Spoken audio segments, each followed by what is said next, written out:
sei que essa é uma dúvida de muita gente. Monitores gamers para console realmente vale a pena, já que, no geral, os melhores produtos são bem mais caros do que realmente uma televisão de 40 ou até mesmo de 50 polegadas, 4K, HDR, enfim.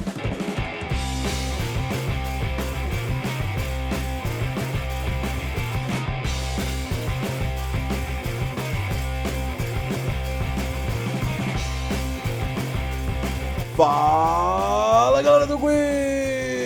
Eu sou o Gotcos e você está no Detonando Geek, o primeiro, maior e melhor canal de tecnologia para games de todo o YouTube. Viu na vinheta, viu no thumbnail e já é óbvio, é claro, é lógico, já viu falando. Nós vamos tratar hoje de monitores gamers diretamente para console. A aquisição desses dispositivos realmente dá algum ganho ao gamer de console, dado que a principal vantagem aí desses monitores são alta frequência, que não possui aí nos consoles, que atingem no máximo até 60 FPS e se mantém na grande média nos 30. Vale a pena empregar dinheiro nisso? Vale a pena tirar aquela televisão gigantesca da sua casa e colocar aí no monitor menor? A gente vai explicar tudo isso para você e explicar aí as vantagens de você adquirir um monitor gamer, caso seja a sua necessidade. A gente vai falar também, óbvio, é claro, é lógico, que não é uma coisa que é para todo mundo e você vai entender aí por quê neste vídeo. Dá o like, compartilha, se inscreve no canal, ajuda a gente demais a continuar fazendo os conteúdos desses para você e é óbvio, é claro, é lógico, também ajuda os seus amigos que talvez tenham a mesma dúvida. Monitores gamers, faz tempo já que eles são aí colocados como a escala Richter do Gamer Pro, ou seja, o gamer competitivo, aquela pessoa que realmente quer usufruir da melhor experiência. No entanto, a gente teve aí dos últimos anos para cá uma enorme diversificação de funcionalidades e um upgrade grande em televisores que começaram a ficar muito mais atraentes para a jogabilidade. Será que realmente ainda compensa você comprar um monitor gamer para jogar no seu console, dado as novas tecnologias que estão saindo? Vamos começar alguns pontos de vista aí ligados diretamente ao ganho do uso do monitor gamer. Vamos começar estipulando, é óbvio, é lógico, tamanhos e formatos que você tem em relação a esses dispositivos. A televisão, você hoje em dia, por exemplo, uma de 4K, começa aí no tamanho até de 40 polegadas e vai subindo, o céu é o limite. No caso de monitores, a coisa é bem mais limitada na questão do tamanho. Eles começam aí como equipamentos ideais para jogabilidade a partir de 24 e alguns modelos se estendem até 32 polegadas, como o Agon AG32 que nós mostramos no canal. Diante estes tamanhos também existem as variações de resoluções presentes neles. O grande fluxo de monitores presentes no mercado, incluindo os mais baratos, possuem resolução de 1080p. No entanto, para quem tem Xbox One S e X, pode adquirir sim um de 1440p, pois o console já identifica essa resolução. No caso do PlayStation 4 e do PlayStation 4 Pro, o limite é de 1080 para o PlayStation 4 convencional e um de 4K, é lógico, para o PlayStation 4 Pro, sabendo que também você pode utilizar o PlayStation 4 Pro dentro de 1080, isso é uma questão também de escolha. Talvez na aquisição de um monitor você tenha que pesar na balança esse tipo de coisa, deixar algumas funções em relação a ganhar outras funções mais competitivas. Isso está muito ligado ao perfil e qual a sua meta e o tipo de jogo que você joga também. Falando dos formatos e tamanhos, vamos falar um pouco aí dos formatos 16.9 e 21.9. Os 21.9 são direcionados aos ultra wides, o aspect ratio aí, que ele parece um retângulo, exatamente. Esses monitores não são destinados a nenhum tipo de console existente no mercado e por uma simples opção de que os consoles não suportam a resolução ultra wide. Eles trabalham apenas de 1080 a 4K e no caso do Xbox One X e S 1440p, mas na escala de 16.9. Dado este fato, só existe duas coisas que vão acontecer na compra de um monitor desta resolução. O primeiro é que ele vai esticar completamente a imagem e vai aí causar alguma perturbação visual durante o seu gameplay. A segunda segunda é mais desvantajosa ainda, porque ele poderá cortar aí a tela e deixar no aspecto de 16.9 e 2 quadrados pretos, um de cada lado, onde a tela não chega. De qualquer forma, não valeu o investimento que você deu a esse dispositivo para a sua aquisição. E neste caso, não é viável comprar esse dispositivo para consoles. Agora, falando dos formatos, vamos dar aí um destaque para monitores que possuem tela curva. Ele está presente também no Agon, que nós testamos aqui no canal, e também alguns modelos da Samsung e outros da Acer também. Ou seja, existem uns gatos pingados tela curva no mercado, e qual é o ganho efetivo que você teria com tela curva em relação à tela plana? É muito direcionado para jogadores de FPS essa opção. É óbvio, é lógico que o ganho é para todos, principalmente também para single player, mas no caso de multiplayers competitivos FPS, os 180 graus do monitor fazem toda a diferença curvado. 180 eu me especifico a distância que você está entre o dispositivo. Tem que dar 180 o ângulo de visão do seu olho a cada extremidade do monitor. Se ele curva, a sua visão panorâmica fica mais aprimorada na visão de direita e esquerda. E talvez o inimigo que esteja lá na perpendicular à direita superior seja identificado mais facilmente, dando a você sim um ganho competitivo. No caso do single player, dá um ganho imersivo. Você entra e absorve muito mais a tela, porque ele não te deixa ver as laterais expostas ao monitor. Então é um indicativo muito bom para jogadores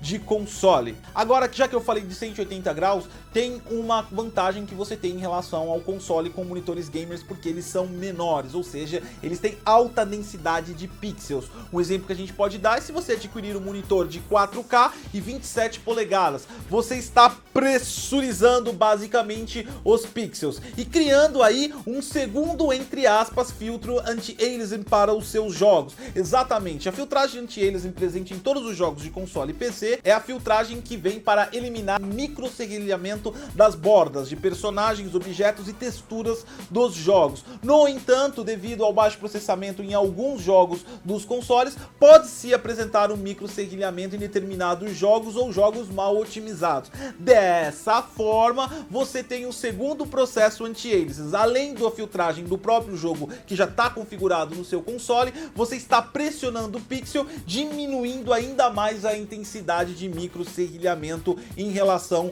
à sua jogabilidade. Agora vamos a um ponto onde monitores gamers realmente são campeões e é muito indicado para quem quer a melhor experiência competitiva e também de fluidez. Todo mundo sabe que os consoles eles variam de 30 a 60 FPS para alguns jogos, no entanto a maioria dos jogos está focado a 30 FPS. E você como pode melhorar essa fluidez, já que você está trabalhando com um aparelho que não permite você amplificar essa quantidade de FPS, diminuindo o seu tempo de resposta. E não confundimos tempos de resposta com o input lag ou atraso de entrada que a gente vai explicar a seguir. O tempo de resposta basicamente corresponde à velocidade que seu display consiste em alternar o pixel de preto para branco e entre escalas de cinza. Quanto mais rápido ele faz isso, mais suave é o movimento. E mesmo você não tendo ganho efetivo de FPS, qualquer jogo de console rodado em monitores gamers possuem melhor fluidez. E quem tem um monitor gamer sabe disso, e isso está derivado ao tempo de resposta. A televisão mais top do mercado, ela atingiria em torno de 16 milissegundos de resposta,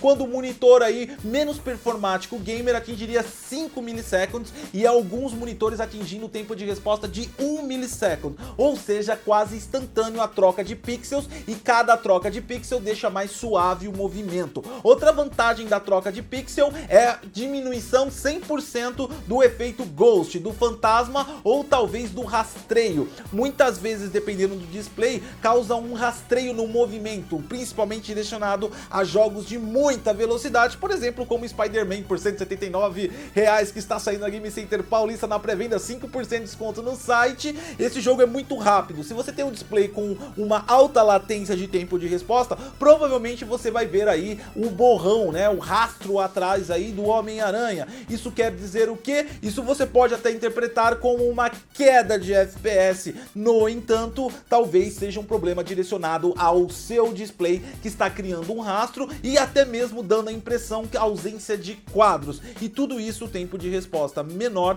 vai propiciar para você melhores resultados também. Outra coisa que o tempo de resposta também trabalha muito bem é na parte de sombreamento dos jogos, porque pixel branco, pixel preto sendo trocado a todo momento conforme a movimentação, tirando e eliminando completamente aquele ghost preto, aquela sombra escura que fica atrás do personagem ou da textura do jogo que você está jogando. Dessa forma, sim, o monitor gamer continua campeão, o tempo de resposta é uma grande vantagem que você vai ter. Agora vamos sair do tempo de resposta para o atraso de entrada. O que seria o atraso de entrada da resposta, ou input lag aí, propriamente dito? Nada mais, nada menos do que o tempo que o sinal leva do dispositivo emissor para o receptor, no caso do seu console para o seu monitor barra TV. Ou talvez a gente pode amplificar a experiência input lag contando também o seu controle. O input lag pode corresponder ao tempo que o controle entra em contato com o console, o tempo que o console processa aquela informação e envia para a sua televisão. As transmissões desses sinais são direcionados ao input lag. Quanto menor o input lag, melhor a experiência de tempo de resposta que você vai ter da ação do player na tela correspondendo à ação que você fez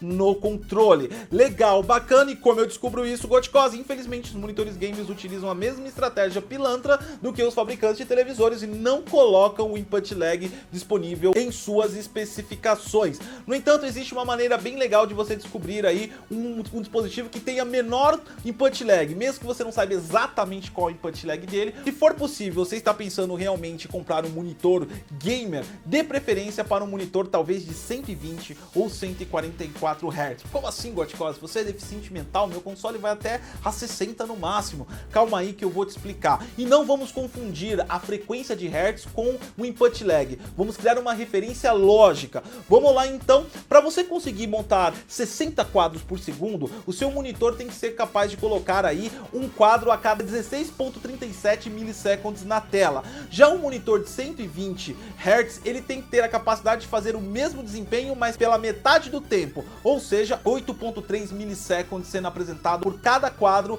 para chegar a 120 Hz. Ou seja, ele está recebendo bastante sinal da GPU. No contexto de PC Gaming, um trabalho a 120, 144 ou até mesmo 240 Hz não corresponde apenas ao tempo que a GPU está enviando para o monitor, também corresponde à velocidade de tempo de reação do player, ou seja, na mobilidade do mouse e do teclado.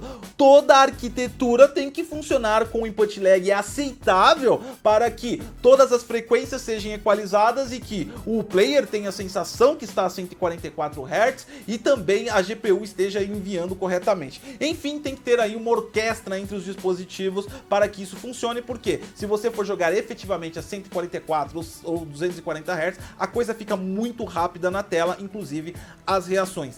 Dado isso, a grande parte dos monitores gamers, principalmente os de maior frequência, possuem sim input lags muito inferiores aos televisores, que não precisam desempenhar um trabalho tão rápido quanto eles. Infelizmente, nós não sabemos cada modelo qual input lag é, mas sim, nós podemos generalizar que os monitores gamers têm um input lag menor porque eles executam trabalhos mais rápidos. Eles são feitos para trabalhar com talvez um equipamento que seja mais rápido que o seu console, uma GPU high-end, por exemplo. É óbvio, cara, lógico que nós não estamos afirmando que maior frequência é menor input lag. Pode sim ter um monitor com alta frequência e um input lag alto. No entanto, isso para o fabricante e para o player traria resultados desastrosos durante a jogabilidade e seria identificado rapidamente, e isso seria um grande problema.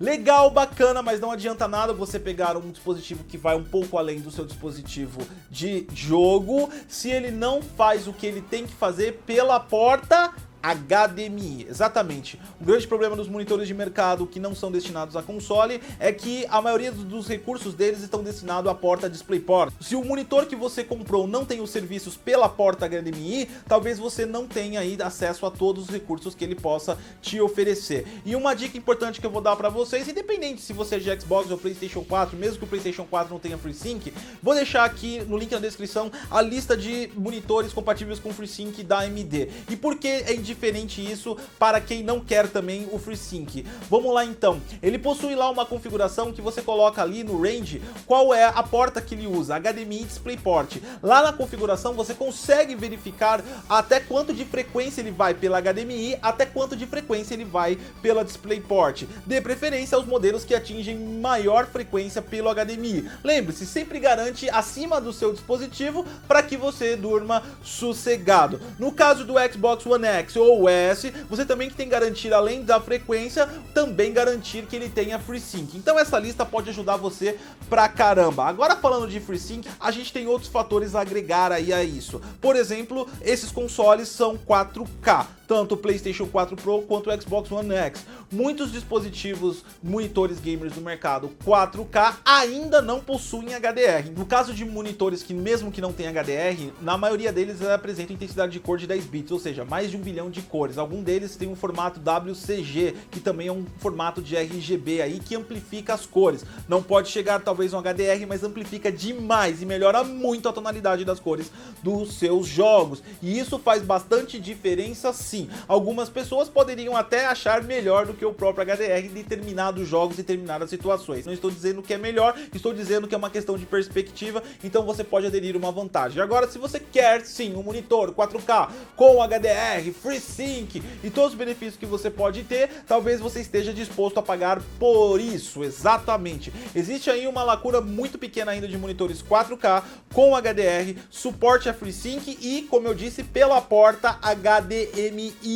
Isso tudo resulta num conjunto de instruções que deixa eles caros pra caramba. São monitores que estão na casa aí dos 3.500 até 8.000 reais. E talvez para um consumidor de console não seja um investimento adequado, mesmo porque é um monitor que custa o dobro talvez do seu console. E a matemática às vezes não acaba se aplicando, a não ser que a pessoa o deseje, é claro, é óbvio, é lógico. Então a dica que eu dou em relação a isso, você que está pretendendo um monitor gamer e não está querendo pagar muito com isso, já coloque na balança que você vai ter que deixar alguns mimos de lado. Portanto, o HDR seria uma coisa que você poderia empacotar e colocar no bolso. Outra coisa também que você poderia dispensar um pouco a resolução 4K, no caso do Xbox One X e do S, ele já tem natividade para 1440p, que são monitores que são mais baratos que os próprios monitores 4K. No caso do PlayStation 4 é só Full HD ou o 4K. No caso do PlayStation 4 Pro, você pode pensar em diminuir para 1080.